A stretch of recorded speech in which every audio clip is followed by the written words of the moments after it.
Hey, it's Bitty Penny. Welcome to my channel and welcome to a guest designer video for Love from Lizi. Today, I am going to be walking you through and unboxing the August kit, which has this travel vintage vibe. It's so lovely. We'll talk a little bit about Lizi's kits to start off. You usually always get some peel offs, and she makes them in different colored stripes like this one here. She also does different shapes. So this one has like sparkle and circles, and they're just lovely, and they come in lots of colors. This is a specialty paper pack, and it's really cool. Love from Lizi has started selling some parts individually, and there's also a whole bunch of add-ons. So what I'm going to do is down below, I'm going to leave a link to her shop. I'm going to leave a link to 2 of her videos, one unboxing the regular kit and one unboxing some of the add-ons, because time is of the essence and add-ons end, I believe, tomorrow. So if you're seeing this on Sunday, then yeah, I believe it's tomorrow, but she'll tell you in her video. Okay, so you can tell you get all kinds of really cool embellishments, and this is one of my favorite things about her kits, is she adds a lot of unexpected fun elements to her kits that you don't find in very many card kits. You also get stamps, you get dies, you get paper, but it's all the little gems, I'll call them, that she adds that I really love, like those enamel charms that I was showing you. You can also buy those individually in her shop by design, and you can get, I don't know, I think it was 5 or 6 of those. But here is another layer of her kit, and it has a gorgeous stamp set. I love that vintage car. The ephemera is lovely. It's all different types of transportation, very vintage, soft vintage paper pad that's 6x6, and then these really cool butterfly peel offs, which I'm going to use quite a bit on my cards today. She has a white cardstock that's alcohol marker friendly, and then these other sheets. I'm actually going to use this pink one as my card base today, and I'm going to use this net that she included, because it is those embellishments that I enjoy so much about her kits, as well as, you know, the illustration, the different illustrators that she uses, and just everything about them. So let's just dive right in. I'm going to make one card with you today, and then I will be back and sharing more inspiration with you. Okay, so I grabbed 4 random, just whatever paper was at the top, basically, of the paper pad, and I cut off 1-inch strips. So these strips are going to be 1 inches by 6 inches, and we're going to make some inchies. Yep, this card is going to be framed with inchies, and I love the way this came together. So I needed, for a 5x7 card, I needed 14 inchies. So just cutting those 4 strips will enable me to do that. And if you're making an A2 card, you're still, once you cut those 1-inch strips, you're still going to have 4 pieces of paper that are 5x6. So more than enough to cover your cards. Okay, so here is just a very quick flip through of all the ephemera. I am a huge ephemera lover, and so I'm really stoked about this. I just picked one piece, the suitcases, and then I'm going to use this netting to cover the back of my card. And it's going to present some challenges, and I'm going to work through those with you so that you can see kind of how I adapted and how I worked through them, and maybe you won't have to do that. So I'm cutting this down, and I would say just do a rough cut like this, and then you can, once you have it adhered to your card base, then you can do a more fine cut around the edges, because it is shifty, you know, it shifts a lot. So it's probably best to do a rough cut, making sure it's big enough to cover your card base, and then go in, and once it's adhered down, do a finer cut on it. Okay, so at first I thought this puddle of wet glue was going to be enough to hold it down and hold it in place. And it would have been, except for it kept shifting as I was working on it. And because the design that I'm doing today, I was not keen on that. But here's what I'm doing. I glued down the doily, and then I'm using foam tape, excuse me, to pop up the ephemera.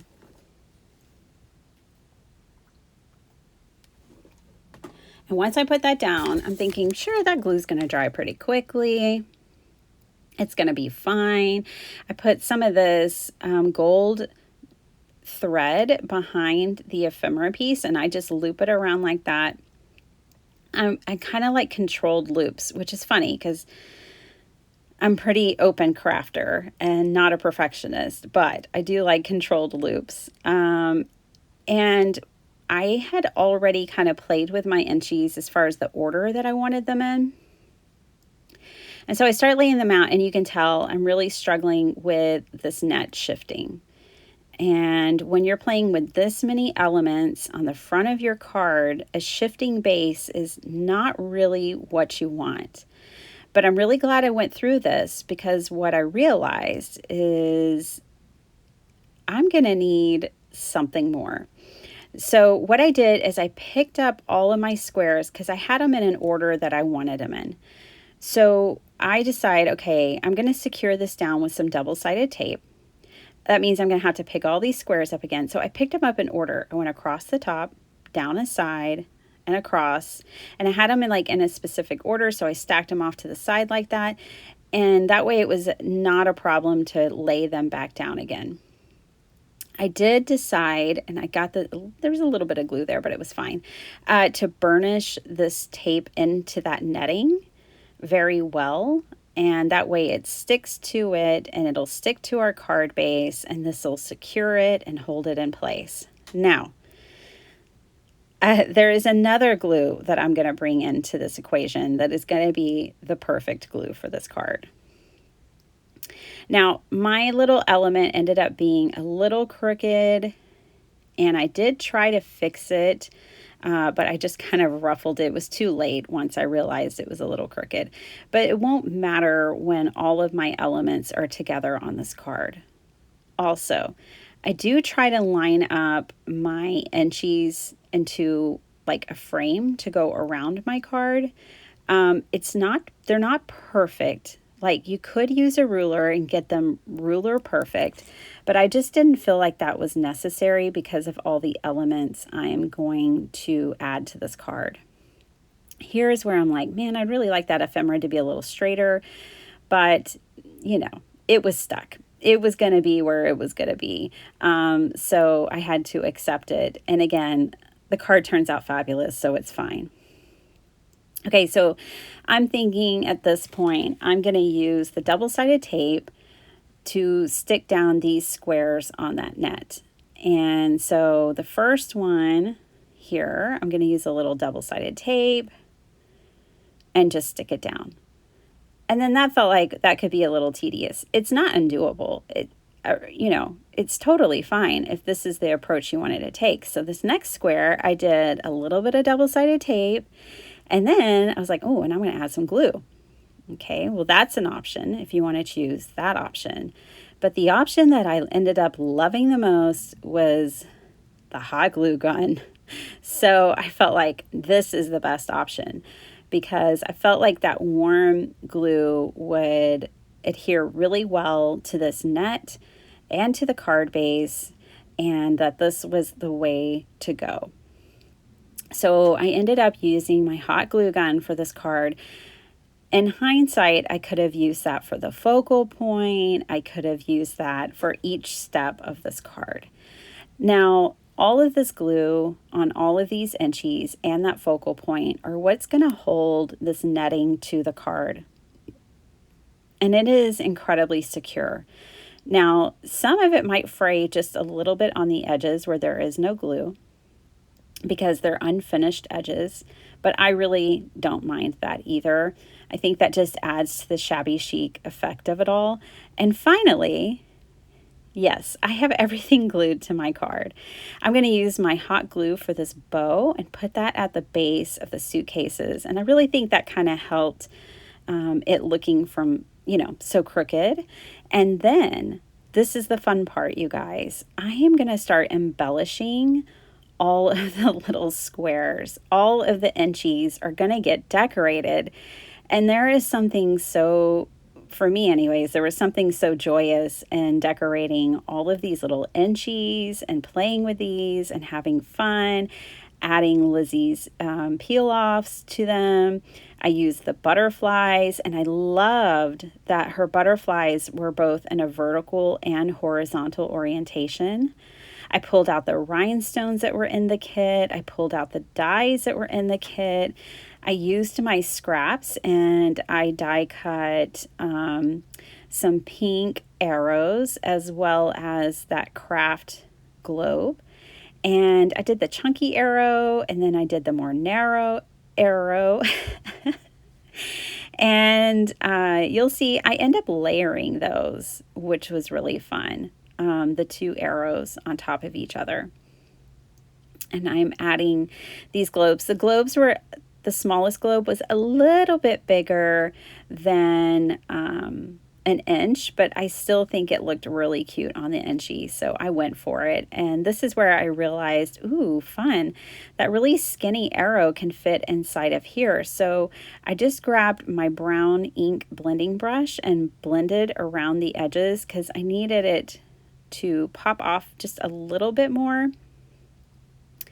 So I added some brown ink around the edges and in the center of the larger arrow, and then I left the other arrow as it was in that pink design. And so I glued these down. If you put the point of this arrow to the point of the other one, it lines up so nicely right in the middle of that point to point as you glue it down. It would be so cute. I could see it like Lizi had some really cute Mickey Mouse, like Steamboat Willie kits, and I could totally see doing this with these arrows, with like a yellow and a blue or a blue and a red, and change the colors and get a totally different effect.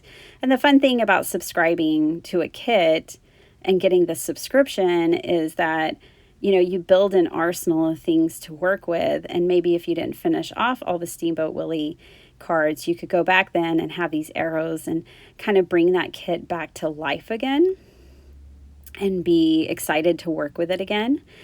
So just a little tip, if you subscribe and you get these kits, don't just keep them contained to each other in each month, but think about how you can use elements from one kit to another from month to month.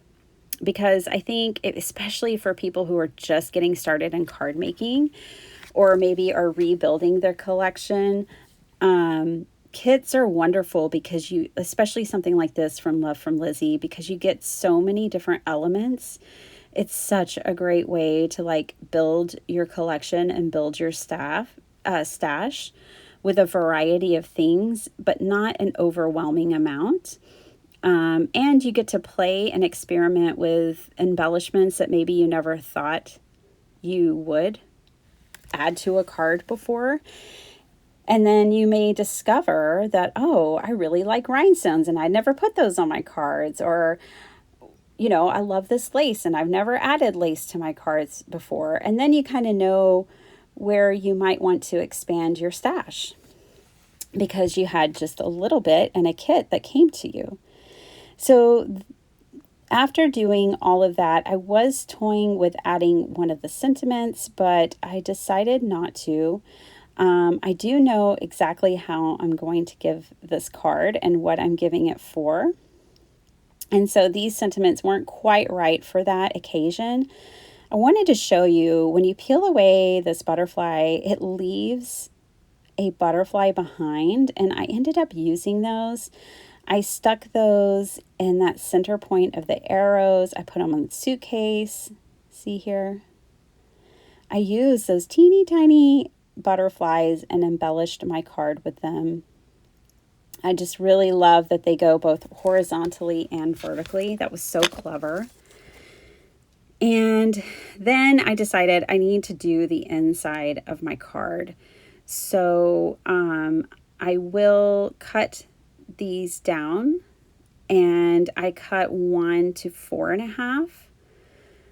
And then this strip is 1 inch by 4.5. And this is what I'm going to use to decorate the inside of my card.